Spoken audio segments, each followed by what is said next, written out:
story of Rumpelstiltskin is wild, just wait until you hear the real story. This is Rumpelstiltskin by A.J. Jacobs. Once upon a time, there was a miller's daughter named Gladys. Gladys had a pathetic existence. All day long, she'd spin straw, and all night long, she'd sit up and think how she'd like to be famous, how to be famous with untold riches and her own line of action figures. One night, poof, a strange little man appeared before her. "Little lady, I can make you famous overnight." "Who are you?" "I'm what is known as a PR man. You know, public relations, publicity, flattery, glamorize the unglamorous, turn up pedestrian splendors. Now let's see, what can you do, baby?" "Oh, I spin straw." "Spin straw, I love it, love it." "What do you mean you love it?" "Don't interrupt. I'm looking for an idea, the spark." "Of course, you spin straw into go." "But I can't spin straw into..." Doesn't matter. I'll do the talking." And so what happened? That overnight, Gladys did become famous. Gossip pages, talk shows, and her own entourage of beefy security men who would beat up fans. Of course, nobody had ever seen the gold, but through the PR man's magic, and since it had appeared in the papers, the people believed it. Every one of them, even the king. He called Gladys to the castle.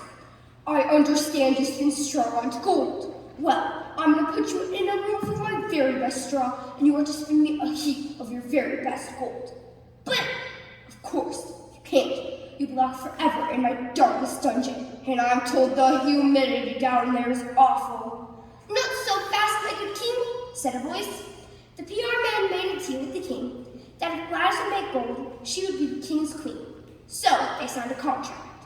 Then in the dungeon, the little man spun a room full of pure gold. "And now, my dear, our business ends. You are rich, I'm famous. So until your firstborn comes into the world, I bid you adieu." Her firstborn, Gladys raised her eyebrows, but the little man pointed to the fine print at the bottom of the contract, conveniently providing her with a nuclear microscope with which she could read it. And sure enough, there it said in the black and white that Gladys's firstborn must be given to the PR man. About a year later, a beautiful child was born to the king and queen. And the little man came again, according to the contract. What the little man didn't know is that in reading the fine print, Gladys had found a loophole. "A loophole as big as a Mack carriage, buddy," she told him. Then she read it to him. "If the party of the first part, that's me, within 3 days discovers the name of the party of the second part, that's you, the party of the first part shall keep the party of the third part, that's little kid." Unfortunately, that was easier said than done. Not that it was so easy to say, mind you. She spelled out dozens of names, from Alfred to Barnaby to Clyde to Zeke, but none of them was right. On the third night, Gladys was in despair, having exhausted all the names she knew when there was another deal. And who should come in but a man who has no importance to the plot, other than to get us out of this hole that we're in. He spoke as if he came from a time long, long ago. Like, "Hey man, you don't know me, but I got to hit this to some news. Like, the other day, I'm walking through this cool forest. Well, man, what do I see this little cat going? Badoo-bop, shoo-ram, I am the Rumpelstiltskin name. The king's got his gold, the queen's got her fame, and there be, will have my Rumpelstiltskin name." The next day, when the PR man came to them, Gladys was ready. "Badoo-bop, Sharon, you are Rumpelstiltskin man." "Oops, I really goofed."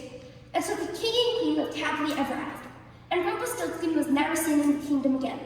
There were several reports concerning a young girl who could make diamonds out of turnips, but of course, that was in another kingdom, and you can't believe everything you read in the papers.